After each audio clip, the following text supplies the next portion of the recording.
CM Nitish Kumar कल बिहार विधानमंडल को अलविदा कह सकते हैं।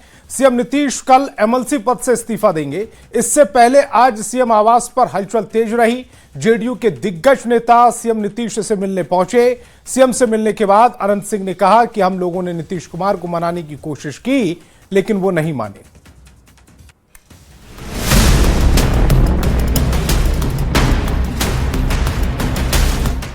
राज्यसभा के लिए निर्वाचित हो चुके सीएम नीतीश 30 मार्च को एमएलसी पद से इस्तीफा देने जा रहे हैं। नीतीश कुमार की बिहार विधान परिषद से विदाई से पहले सीएम आवास पर एक बार फिर हलचल तेज हो गई। सीएम नीतीश कुमार से मिलने दिग्गज नेता उनके आवास पर पहुंचे। केंद्रीय मंत्री ललन सिंह, पार्टी के राष्ट्रीय कार्यकारी अध्यक्ष संजय झा, मंत्री विजय चौधरी, जेठू विधायक अनंत सिंह समेत दिग्गज नेताओं ने सीएम नीतीश कुमार से मुलाकात की। सीएम नीतीश से मिलकर बाहर निकले अनंत सिंह ने मुलाकात को लेकर बड़ा बयान दिया। अनंत सिंह ने कहा कि सीएम नीतीश एमएलसी पद से इस्तीफा देंगे। हम लोगों ने नीतीश को मनाने की कोशिश की, लेकिन वो नहीं माने। सर हाँ आज फिर से नहीं भागेंगे, इसे फोड़ देगा गाड़ी वो हमारी। कुछ देर पर नाम किए चल दिए। अच्छा कल खबर दे सकते हैं? हाँ देंगे। दे रहे हैं। उनको कि आप कुछ बोले? नहीं हम कुछ नहीं बोले। हम प्रणाम, हम सिर्फ प्रणाम किए। कल इस्तीफा दे रहे हैं, आपकी इच्छा क्या है कि वो इस्तीफा दें? इच्छा तो सबको था, नहीं माने तो क्या इच्छा रहेगा। अच्छा वो नहीं मान रहे हैं? नहीं। आप भी बनाए अनंत सिंह जी? हाँ पहले आए थे, आज तो कुछ नहीं बोले, प्रणाम सीधे किए। ये साफ हो चुका है कि नीतीश कुमार राज्यसभा के जरिए केंद्र की राजनीति में जा रहे हैं।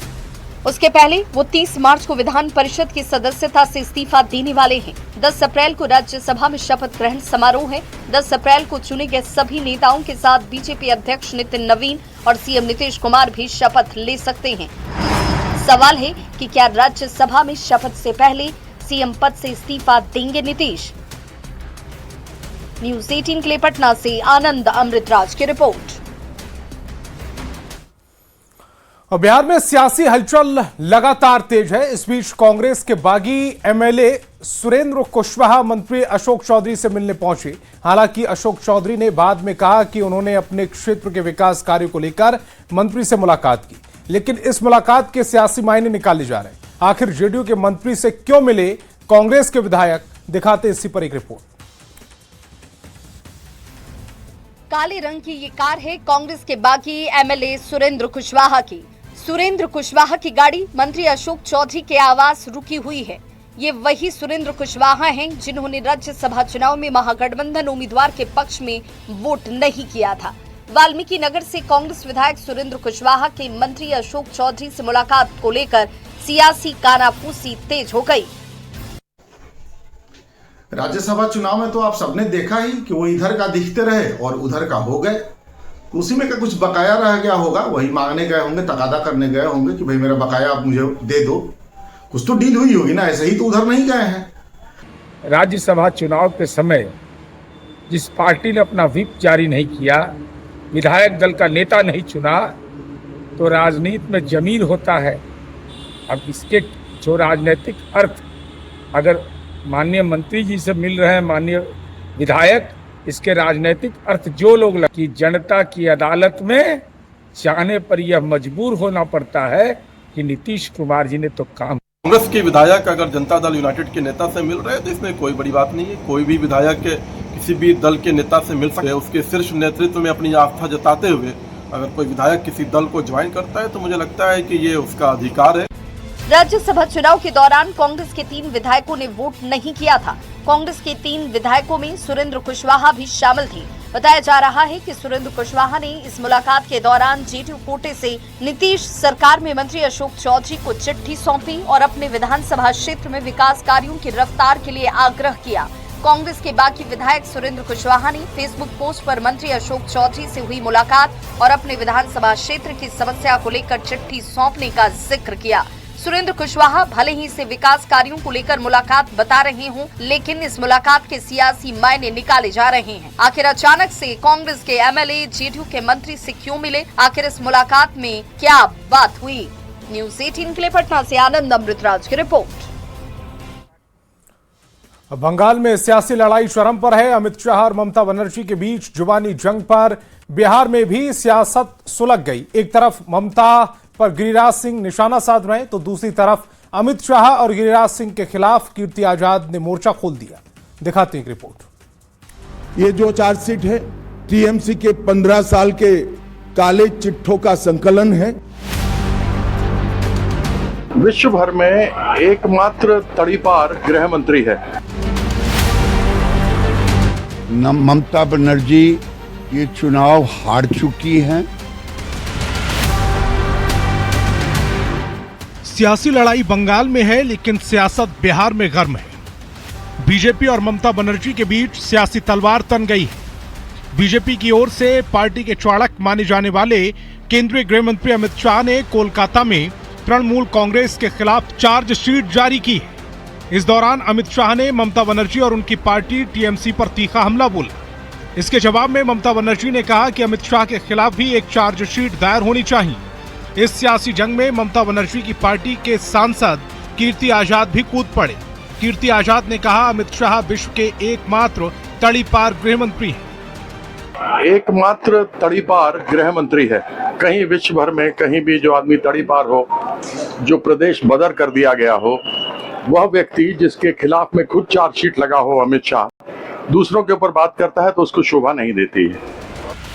कीर्ति आजाद यही नहीं रुकी। कीर्ति आजाद ने गिरिराज सिंह पर हमला बोलते हुए कहा कि उनके पास अकल नाम की कोई चीज नहीं है। गिरिराज उनके घर एमएलसी बनने के लिए आते थे, उनका कपड़ा हम लोग सिलवा कर देते थे। कीर्ति ने गिरिराज पर चंगेजी मटन वाला भी सियासी हमला बोला। ये मालूम नहीं, उल जुलूल बोलते रहते हैं, बल बल बल बल गिरिराज सिंह, उसके अलावा और क्या बोलते हैं। हमारे घर में आते थे एमएलसी बनने के लिए, कपड़ा उनको सिलवा के देते थे। एक मुसलमान था, चंगेजी मटन बनाता था, उनको मटन खाए बाबा, मटन खावे बाबा, मटन खाओ, खा लो मटन। सियासी वार पलटवार के बीच गिरिराज सिंह कहां चुप रहने वाले थे। गिरिराज सिंह ने ममता बनर्जी पर तीखा हमला बोलते हुए कहा कि ममता बनर्जी चुनाव हार चुकी हैं, वो देश में गृह युद्ध करवाना चाहती हैं। ममता हताशा में माहौल खराब करने की कोशिश कर रही हैं। लोकप्रियता गिर गया है। ममता बनर्जी ये चुनाव हार चुकी हैं। हताशा में वो गृह युद्ध जैसा वातावरण बनाना चाहती है। ममता बनर्जी पर बीजेपी की चार्जशीट के बाद सियासत गर्मा गई। अब शाह के बयान और ममता के पलटवार के बाद बिहार में सियासी वार पलटवार का दौर जारी है। बंगाल की सियासी जंग की आंच में बिहार की राजनीति भी सुलग उठी है। न्यूज़ 18 के लिए पटना से धर्मेंद्र कुमार के साथ बेगूसराय से संतोष कुमार की रिपोर्ट। और प्रधानमंत्री नरेंद्र मोदी ने आज मन की बात के 132वें एपिसोड में पश्चिम एशिया के मौजूदा हालात पर चिंता जताई। पिछले एक महीने से जारी युद्ध के बीच प्रधानमंत्री मोदी ने विशेष रूप से खाड़ी देशों को धन्यवाद दिया। उन्होंने वहां रह रहे करीब 1 करोड़ भारतीयों की सुरक्षा और सुविधा सुनिश्चित करने में भारत की मदद की। साथ ही पेट्रोल और डीजल के संकट पर डटकर मुकाबला करने और अफवाहों पर ध्यान न देने की अपील की।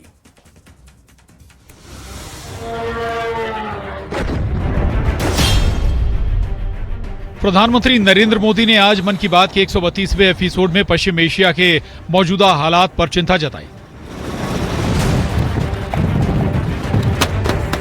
पिछले एक महीने में जारी इस संघर्ष के बीच पीएम मोदी ने विशेष रूप से खाड़ी देशों को धन्यवाद दिया, जिन्होंने यहां रह रहे करीब 1 करोड़ भारतीयों की सुरक्षा और सुविधा सुनिश्चित करने में भारत की मदद की है। वर्तमान में हमारे पड़ोस में 1 माह से भीषण युद्ध चल रहा है। हमारे लाखों परिवारों के सगे संबंधी इन देशों में रहते हैं, खासतौर पर खाड़ी देशों में काम करते हैं। मैं गल्फ कंट्रीज का बहुत आभारी हूं। वे ऐसे 1 करोड़ से ज्यादा भारतीयों को वहां पर हर प्रकार की मदद दे रहे हैं। साथियों, जिस क्षेत्र में अभी युद्ध चल रहा है, वह क्षेत्र हमारी ऊर्जा आवश्यकताओं का बड़ा केंद्र है। इसकी वजह से दुनिया भर में पेट्रोल और डीजल को लेकर संकट की स्थिति बनती जा रही है। हमारे वैश्विक संबंध, अलग अलग देशों से मिल रहा सहयोग और पिछले 1 दशक में देश का जो सामर्थ्य बना है, इनकी वजह से भारत इन परिस्थितियों का डटकर मुकाबला कर रहा है। साथियों, निश्चित तौर पर यह चुनौतीपूर्ण समय है। मैं आज मन की बात के माध्यम से सभी देशवासियों से फिर यह आग्रह करूंगा कि हमें एकजुट होकर इस चुनौती से बाहर निकलना है। जो लोग इस विषय पर भी राजनीति कर रहे हैं, उन्हें राजनीति नहीं करनी चाहिए। पीएम मोदी ने पश्चिम एशिया में युद्ध की वजह से खड़े हुए ऊर्जा संकट पर भी बात की, बल्कि जागरूक रहने और अफवाहों के बहकावे में न आने की अपील भी की। इतना ही नहीं, पीएम मोदी ने विपक्ष को भी संकट के समय में राजनीति नहीं करने की नसीहत दी।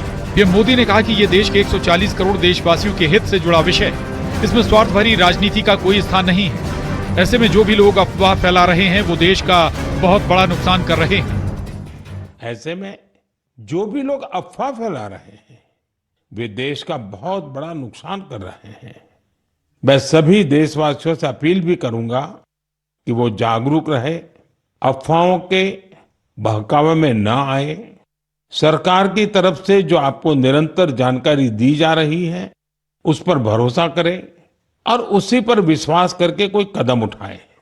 मुझे हर बार की तरह इस बार भी विश्वास है कि जैसे हमने देश के 140 करोड़ देशवासियों के सामर्थ्य से पुराने संकटों को हराया था, इस बार भी हम सब मिल करके इस कठिन हालत से बहुत ही अच्छी तरह बाहर निकल जाएंगे। मन की बात से पहले प्रधानमंत्री मोदी ने एक उच्च स्तरीय बैठक की अध्यक्षता की, जिसमें कच्चे तेल, प्राकृतिक गैस और बिजली क्षेत्र की समीक्षा की गई, ताकि युद्ध के कारण सप्लाई चेन में कोई बड़ी बाधा न आए। बैठक में उर्वरकों की उपलब्धता पर भी चर्चा हुई, क्योंकि भारत अपनी जरूरत का एक बड़ा हिस्सा पश्चिम एशिया के युद्ध वाले क्षेत्र से आयात करता है। Bureau report, news 18। झारखंड के हजारीबाग के विष्णुगढ़ में रेप और दरिंदगी के बाद मासूम की हत्या कर दी गई थी। वारदात के 5 दिन बीत जाने के बाद ना तो आरोपियों का कोई सुराग हाथ लगा और ना ही पीड़ित परिवार को इंसाफ मिल पाया। लोगों में घटना को लेकर नाराजगी है। पुलिस से लोग नाराज दिख रहे हैं, तो बीजेपी ने रविवार तक आरोपियों की गिरफ्तारी नहीं होने पर आंदोलन की चेतावनी दी है। पूरी खबर एक रिपोर्ट में। हजारीबाग का विष्णुगढ़ इलाका, यहाँ मासूम की मौत के बाद लोगों में गम का माहौल है। प्रशासन की नाकामी पर गुस्सा है तो आरोपियों की अब तक गिरफ्तारी नहीं होने पर आक्रोश भी चरम पर। घटना 24 मार्च की है, जब मंगला जुलूस देखने के लिए 12 साल की बच्ची अपनी मां के साथ गई थी। उसके बाद उसे अगवा कर लिया गया। अगले दिन 25 मार्च को उसका शत विक्षत शव बरामद किया गया। आशंका जाहिर की जा रही है कि दुष्कर्म के बाद दरिंदों ने बेदर्दी से उसकी हत्या कर दी। घटना के 5 दिन बीत जाने के बाद भी पुलिस के हाथ खाली है। पुलिस की ओर से एसआईटी का गठन किया गया है, लेकिन अभी तक दरिंदों का कोई सुराग नहीं मिल पाया। जबकि घटना के बाद एसआईटी में शामिल विष्णुगढ़ एसडीपीओ ने जल्द ही खुलासे का दावा किया था। टीम के द्वारा एविडेंस का कलेक्शन और पैकिंग किया गया। डॉग स्क्वाड भी आई और पुलिस अधीक्षक महोदय के स्तर से एसआईटी का भी गठन किया गया है और इस कांड का खुलासा जल्दी कर लिया जाएगा। हजारीबाग की रामनवमी विश्वविख्यात है, लेकिन मासूम से दरिंदगी और हत्या के बाद रामनवमी की शोभा यात्रा पर भी असर दिखा। रामनवमी जुलूस में शामिल युवा वर्ग मासूम से दरिंदगी पर नाराज दिखे और आरोपियों को कड़ी सजा देने तक आंदोलन जारी रखने का ऐलान किया। बैनर नहीं है, ये एक समाज को संदेश दे रहे हैं हम लोग कि जो इस तरीके का हरकत करेगा उसको बख्शा नहीं जाएगा। पूरा हजारीबाग रामनवमी मना रहा है, लेकिन आज सबको समझने का जरूरत है कि हमारा ये रामनवमी तभी सक्सेस हो पाएगा जब इनको न्याय मिलेगा, इस बच्ची को न्याय मिलेगा, इस पीड़ित परिवार को न्याय मिलेगा। के साथ दुष्कर्म किया है लोगों ने, हम लोग चाहते कि वो दोषियों को फांसी दे, क्योंकि आज हम लोग भी बहन बेटी, आज हम लोग भी रोड पर सुरक्षित जा नहीं सकते। ये सबसे बड़ी हम लोग के लिए दुर्भाग्य की बात है। इधर पूरे मामले पर बीजेपी मुखर दिख रही है। प्रदेश बीजेपी ने रविवार शाम तक आरोपियों की गिरफ्तारी नहीं होने पर आंदोलन का ऐलान किया है। वहीं झारखंड बीजेपी अध्यक्ष आदित्य साहू ने तो सीएम हेमंत सोरेन पर आदिवासियों की अनदेखी कर असम चुनाव में सक्रियता पर सवाल खड़े किए। दांत तोड़ दिए गए, हाथ तोड़ दिए गए, उसकी हत्या कर दी गई और उसके बाद भी पुलिस किम कर्तव्य विमूढ़ बैठी है। गिरफ्तारियां नहीं हो रही है। गिरफ्तारी नहीं हुई तो मशाल जुलूस निकलेगा और पहले हजारीबाग बंद होगा, फिर ये आंदोलन पूरे झारखंड में बढ़ेगा। चुनाव में जा रहे हैं तो थोड़ा झारखंड के बारे में चर्चा करें कि झारखंड के लिए कैसे क्या क्या कर रहे हैं। शीश महल बनवा रहे हैं, बेटी बहनों के साथ इतनी निर्दयता के साथ दुष्कर्म हो रहे हैं, हत्याएं हो रही, तो इस सब बातों को भी चर्चा करना चाहिए। विपक्ष की ओर से झारखंड में लगातार लॉ एंड ऑर्डर फेल होने पर आरोप लगाए जा रहे हैं। सरेआम लूट, फायरिंग और रेप के बाद हत्या की वारदातों से लोग दहशत में हैं।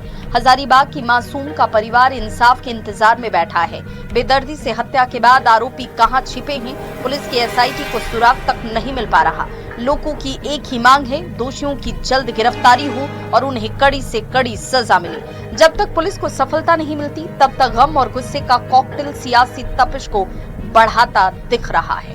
न्यूज़ 18 के लिए हजारीबाग से सुशांत सोनी के साथ गौरव झा और रांची से संजय कुमार सिन्हा के साथ ओम प्रकाश की रिपोर्ट।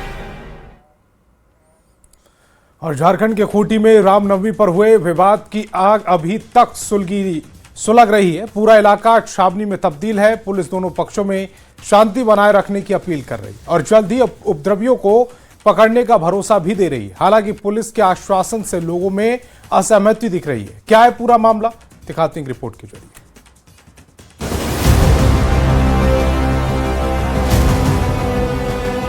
गाड़ियों के टूटे शीशे, सड़क पर पड़े पत्थर और छावनी में तब्दील हुआ शहर। ये तस्वीरें हैं खूंटी के मुरहू की, जहां रामनवमी की शोभा यात्रा के दौरान हुई हिंसा के बाद से तनाव बना हुआ है। दरअसल 27 मार्च को रामनवमी जुलूस जैसे ही मस्जिद के पास पहुंचा, उस पर पत्थरबाजी शुरू हो गई, जिसमें कई पुलिसकर्मी घायल हो गए और इलाके में अफरा तफरी मच गई। अचानक उधर से पत्थर चलने लगा, उधर मुसलमान मोहल्ला तरफ से। उसके बाद हम तो अन्नपूर्णा होटल गए थे, तब तक हमको भी लग गया एगो। रामनवमी रोज जो है ना, हम लोग का जुलूस जो अखाड़ा है, वहाँ पे 6 बजे शाम को आसपास कुछ मतलब कि मस्जिद तरफ से पत्थर जो है ना, 4-5 पत्थर फेंका गया था। रामनवमी पर हुई पत्थरबाजी के बाद विवाद ने थमने का नाम नहीं लिया और दोनों पक्षों ने जमकर पत्थरबाजी की, जिसके बाद इलाके में धारा 163 लगानी पड़ी। एसडीएम और एसडीपीओ, हेडक्वार्टर, डीएसपी समेत भारी संख्या में पुलिस बल ने मोर्चा संभाला और पूरा इलाका छावनी में तब्दील हो गया। पुलिस ने दोनों पक्षों से शांति बनाए रखने की अपील की, जिसमें आम जनता का भी साथ मिला। हम लोग का कोई किसी का कोई दिक्कत नहीं है। हाँ, उन लोग भी हमारा भाई बंधु के जैसा है, हम लोग भी उनका भाई बंधु के जैसा है। भी यहाँ पर कुछ है नहीं, बिल्कुल माहौल शांत है, जैसे पहले था वैसे आज भी है। रामनवमी की शाम हुई घटना के बाद पुलिस थाने में कुल 10 एफआईआर दर्ज हुई, जिसमें 40 लोगों के खिलाफ नामजद और 250 अज्ञात के खिलाफ मामला दर्ज हुआ। घटना के बाद पुलिस ने कुछ लोगों को हिरासत में लिया, उनसे पूछताछ की जा रही है। हालांकि पुलिस की कार्रवाई को लेकर परिजनों और स्थानीय लोगों में आक्रोश है। धारा 163 के बावजूद भारी संख्या में लोग मुरहू थाने के पास जुटे और पुलिस की कार्रवाई को गलत बताते हुए आरोपियों के अभी भी बाहर होने का दावा किया।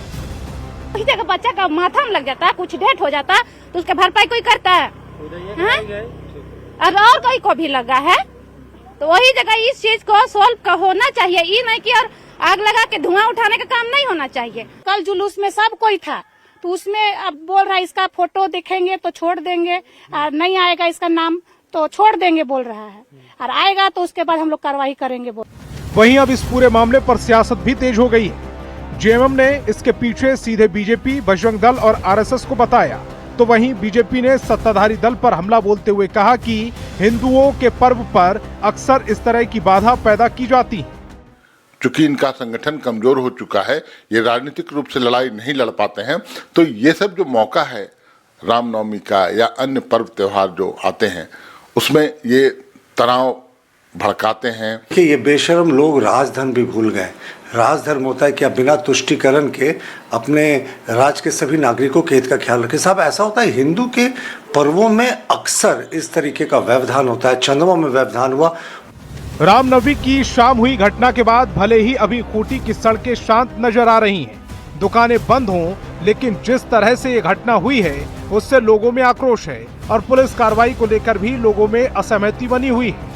अब देखना होगा कि आखिर कब तक पुलिस सही उपद्रवियों को सलाखों के पीछे भेजने में कामयाब होती है। न्यूज़ 18 के लिए संवाददाता ओम प्रकाश और संजय सिन्हा की रिपोर्ट।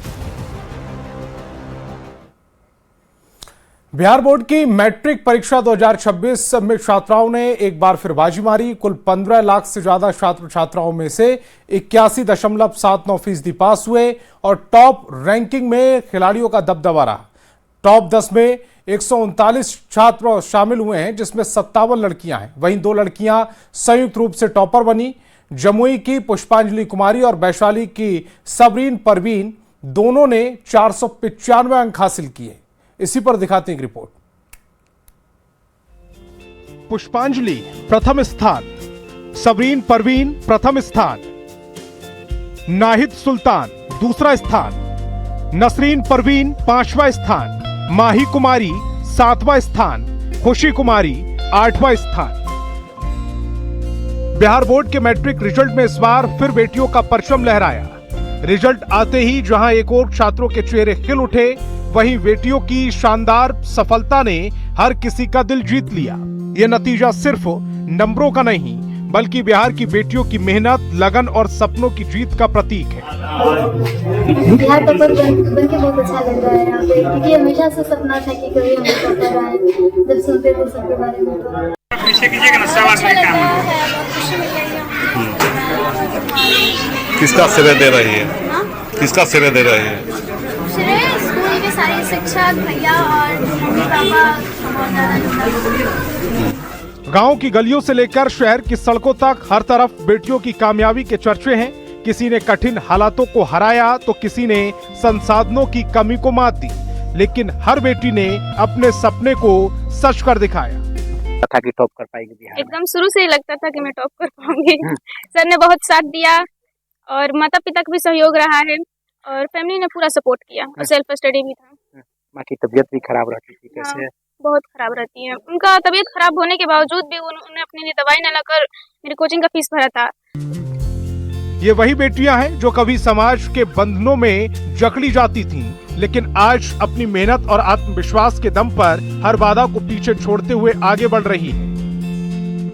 इस सफलता के पीछे न सिर्फ इन बेटियों की मेहनत है, बल्कि माता पिता और शिक्षकों का भी अहम योगदान है, जिन्होंने हर कदम पर इनका हौसला बढ़ाया। फैमिली का सहयोग मिला, जिससे मैं पूरे कंसिस्टेंसी से पढ़ रही हूं। आज ये बेटियां सिर्फ अपने परिवार का ही नहीं, बल्कि पूरे समाज और राज्य का नाम रोशन कर रही हैं। ये बता रही हैं कि अगर हौसला हो तो हर सपना पूरा हो ही जाता है। Bureau report, news 18। Jammu Kashmir के कुछ पहाड़ी इलाकों में एक बार फिर बर्फबारी देखने को मिली। बांदीपोरा और डोडा में पहाड़ों में बर्फ की चादर चढ़ी हुई है। रोहतांग के अटल टनल पर भी बर्फबारी हुई, जिससे एक बार फिर पारा लुढ़क गया। एक रिपोर्ट दिखाते हैं।